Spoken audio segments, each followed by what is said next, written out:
নমস্কাৰ আজি 1 আগষ্ট জনাইছো 1 আগষ্টৰ কেইটামান গুৰুত্বপূৰ্ণ খবৰ এতিয়া জনাইছো 1 আগষ্টৰ ৰাতিপুৱাৰ প্ৰথমটো গুৰুত্বপূৰ্ণ খবৰ 2023 চনৰ এপ্ৰিলৰ পূৰ্বে শ্ৰম পৰ্টেলত পঞ্জীয়ন কৰা যোগ্য শ্ৰমিকসকলে লাভ কৰিব ৰেচন কাৰ্ড এই বুলি মন্তব্য কৰিছে অসমৰ মুখ্যমন্ত্ৰী ডক্টৰ হিমন্ত বিশ্ব শৰ্মাই জনাইছো আজিৰ কেইটামান গুৰুত্বপূৰ্ণ খবৰ এতিয়া জনাইছো আজিৰ ৰাতিপুৱাৰ আন এটা গুৰুত্বপূৰ্ণ খবৰ বৰপেটাত সংঘটিত হৈছে ভয়ংকৰ ঘটনা বৰপেটাত আৰক্ষীৰ চেকিংৰ সময়ত সংঘটিত হৈছে ভয়ংকৰ ঘটনা হেলমেট নিপিন্ধাৰ বাবে শিশুক প্ৰহাৰ কৰাৰ অভিযোগ উত্থাপন হৈছে আৰু ইয়াক লৈ সৃষ্টি হৈছে উত্তপ্ত পৰিস্থিতি এতিয়া জনাইছো আজিৰ আন এটা গুৰুত্বপূৰ্ণ খবৰ লখিমপুৰৰ লালুকুত জাল নোট বনোৱা মেচিন সহ আটক 2 যুৱক লখিমপুৰ নগৰৰ পৰা লালুকলৈ মেচিনটো বিক্ৰী কৰিবলৈ আহিছিল ধৃত 2 যুৱক ক্ৰমে চহৰালী আৰু কামাল উদ্দিনে জনাইছো আজিৰ আন এটা গুৰুত্বপূৰ্ণ খবৰ উৎকট গৰমৰ মাজতে ৰাজ্যবাসীৰ বাবে আহিছে ভাল খবৰ 4 আগষ্ট পৰ্যন্ত ৰাজ্যত হ'ব প্ৰচুৰ বৰষুণ বতৰ বিজ্ঞান কেন্দ্ৰই জাৰি কৰিছে এলাৰ্ট এতিয়া জনাইছো আজিৰ আন এটা গুৰুত্বপূৰ্ণ খবৰ যেহেতু আজি 1 আগষ্ট আৰু আজি দেশত সলনি হ'ব কেইবাটাও নিয়ম আজিৰ পৰা দেশত সলনি কৰা হ'ব কেইবাটাও নিয়ম এই মুহূৰ্তৰ এটা গুৰুত্বপূৰ্ণ খবৰ আমি আপোনালোকক জনাইছো আৰু আপোনালোকে চাই আছে NS Daily 24/7 এতিয়া জনাইছো আজিৰ পৰৱৰ্তী গুৰুত্বপূৰ্ণ খবৰ নিবনুৱা যুৱক যুৱতীসকলৰ বাবে আহিছে এটা ভাল খবৰ ডাক বিভাগত ওলাইছে হাজাৰ হাজাৰ চাকৰি 5 আগষ্টৰ পূৰ্বে কৰিব লাগিব আবেদন এই মুহূৰ্তৰ এটা গুৰুত্বপূৰ্ণ খবৰ আমি আপোনালোকক জনাইছো যে ডাক বিভাগত ওলাইছে হাজাৰ হাজাৰ চাকৰি আৰু 5 আগষ্টৰ পূৰ্বে কৰিব লাগিব আবেদন এতিয়া জনাইছো আজিৰ পৰৱৰ্তী গুৰুত্বপূৰ্ণ খবৰ সৌৰ জগতত সংঘটিত হ'ব আউলিক ঘটনা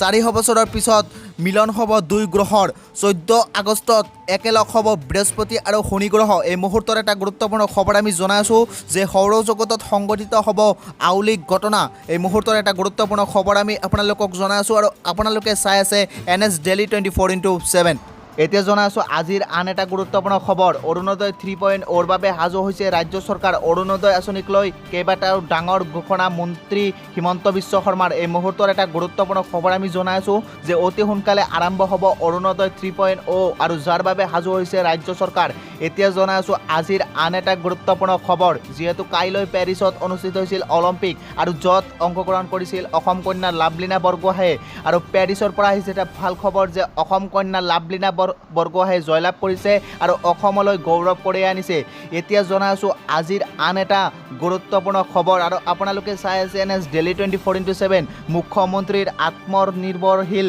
অসম অভিযানক লৈ ডাঙৰ ঘোষণা লাখ টকা আঁচনিক লৈ ডাঙৰ সিদ্ধান্ত কেবিনেটৰ 30 ছেপ্টেম্বৰত 30,000 যুৱক যুৱতীয়ে লাভ কৰিব প্ৰথম কিস্তিৰ ধন এই মুহূৰ্তত জনাইছো এটা গুৰুত্বপূৰ্ণ খবৰ এতিয়া জনাইছো আজিৰ আন এটা গুৰুত্বপূৰ্ণ খবৰ অৰুণোদয় আঁচনিক লৈ ডাঙৰ ঘোষণা মুখ্যমন্ত্ৰী হিমন্ত বিশ্ব শৰ্মাৰ নতুনকৈ 20 লাখ হিতাধিকাৰীক দিয়া হ'ব অৰুণোদয় আঁচনি পাবৰ বাবে আপুনি সাজু কৰক আধাৰ কাৰ্ড আৰু ৰেচন কাৰ্ড এই মুহূৰ্তৰ এটা গুৰুত্বপূৰ্ণ খবৰ আমি আপোনালোকক জনাইছো এতিয়া জনাইছো আজিৰ পৰৱৰ্তী গুৰুত্বপূৰ্ণ খবৰ এইবাৰ কিং খানক লৈ আহিছে এটা ডাঙৰ খবৰ চকুৰ অপাৰেশ্যনৰ বাবে আমেৰিকালৈ গৈছে শাহৰুখ খানে এই মুহূৰ্তৰ এটা গুৰুত্বপূৰ্ণ খবৰ আমি জনাইছো বলিউডৰ কিং খান শাহৰুখ খান জৰুৰীকালীন অপাৰেশ্যনৰ বাবে গৈছে আমেৰিকালৈ চকুৰ অসুখৰ বাবে গৈছে আমেৰিকালৈ এতিয়া জনাইছো আজিৰ পৰৱৰ্তী গুৰুত্বপূৰ্ণ খবৰ যিহেতু অসমৰ হাৰ্থব জুবিন গাৰ্গ অসুস্থ হৈছিল আৰু এতিয়া জুবিন গাৰ্গে সম্পূৰ্ণ সুস্থ হৈছে আৰু তেওঁ এনেদৰে মন্তব্য কৰিছে যে মই এতিয়া সকলো নিজেই জানো নিজেই চেলাইন লওঁ নিজেই খুলি দিওঁ কেতিয়াবা নিজেই চিকিৎসক হৈ যাওঁ সেইটো এটা প্ৰব্লেম